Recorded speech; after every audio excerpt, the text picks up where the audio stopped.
am Kathy, attending Trinity exam of grade 2. Passage from Matilda by Roald Dahl, character Miss Trunchbull.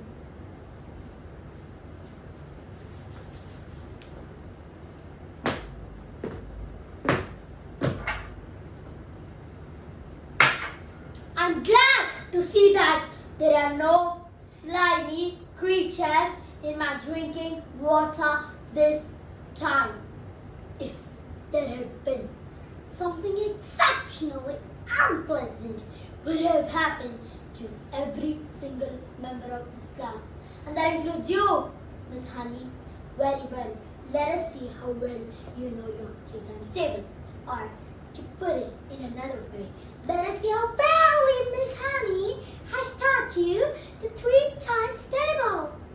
You recite the 3 times table backwards. There you are, she's taught you nothing. Why have you taught them absolutely nothing at all last week? Don't you get impertinent with me, Miss Honey? Very well, boy, answer me this. I have 7 apples, 7 oranges and 7 bananas. How many pieces of fruit do I have altogether? Hurry up. Get on with it. Give me the answer.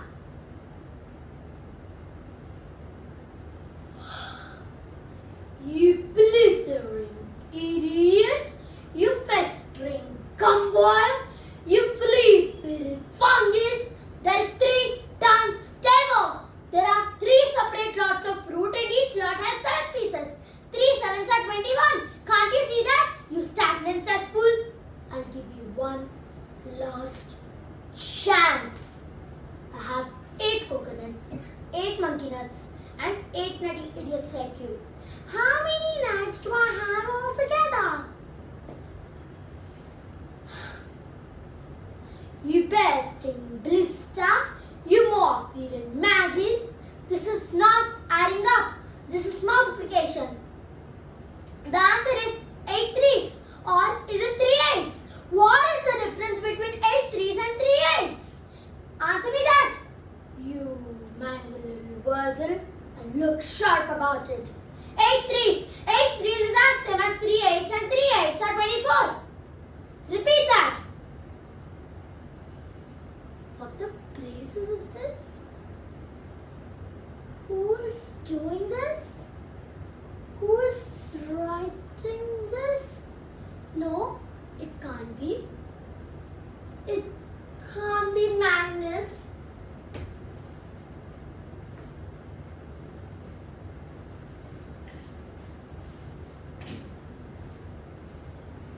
Dear friends, we surely all agree by Roald Dahl. Dear friends, we surely all agree that there is nothing worse to see than some repulsive little bum who's always chewing gum. It's very near as bad who those sit around and pick their nose. So please believe us when we say that chewing gum will never play. This sticky habit's bound to send the chewer to a sticky end. Did any of you know a person called Miss Biga? This dreadful woman saw no wrong in chewing all day. She chewed while dancing in her club. She chewed while bathing in her tub until one summer's eve. Alice, a horrid business came to pass. Miss Biga went late to bed that night. For half an hour she lay and read. At last she put her gum away upon a special little tray and settled back and went to sleep. She managed this by counting sheep.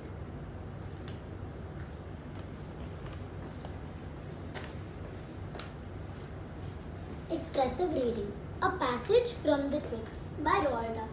Suddenly, as Mr. Twit tipped the large drop down his throat, he caught sight of Mrs. Twit's awful glass eyes staring up at him from the bottom of the mug. It made him jump. I told you, I was watching you, cackled Mrs. Twit. I've got eyes everywhere. So, to pay her back for the glass eye in his drink, Mr. Twit decided he would put a frog in Mrs. Twit's bed. He caught a big one down by the pond and carried it back secretly in a box. That night, when Mrs. Twit was in the bathroom getting ready for bed, Mr. Twit slipped the frog between her sheets. Then he got into his own bed and waited for the fun to begin. Mrs. Twit came back and climbed into her bed and put out the light.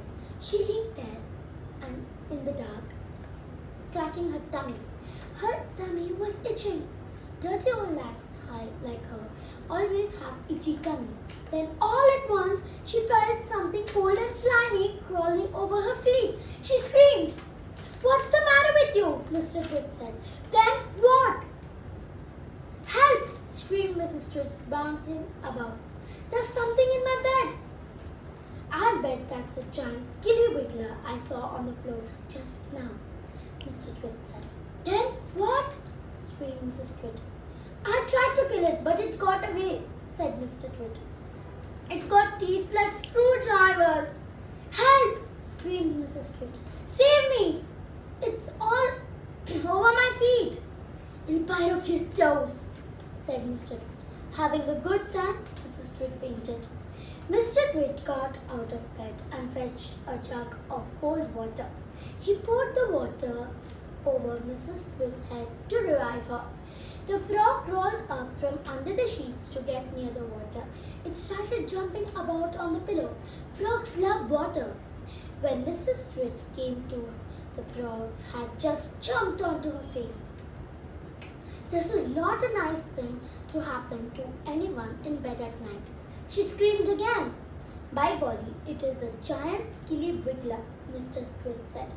"I'll bite off your nose." Mrs. Twit leapt out of bed and flew downstairs and spent the night on the sofa.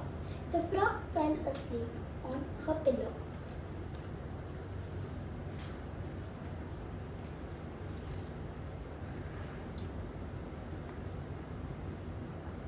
Questions and answers. Which piece was your favorite to perform?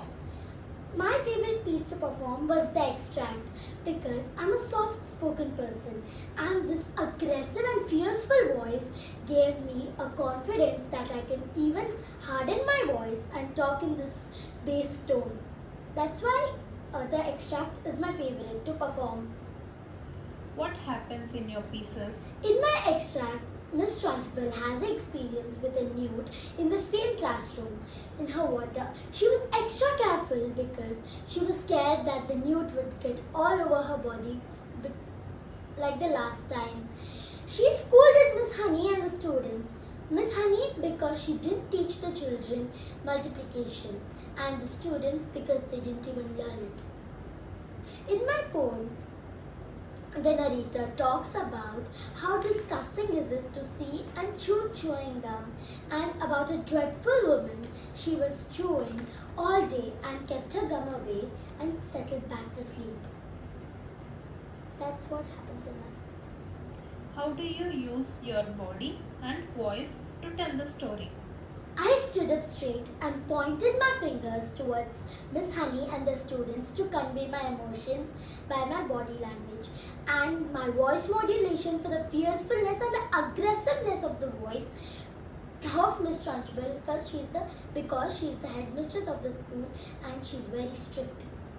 In the poem, I didn't have any body languages and in the voice modulation, I turned my voice to disgusted, questioning and requesting. Thank you.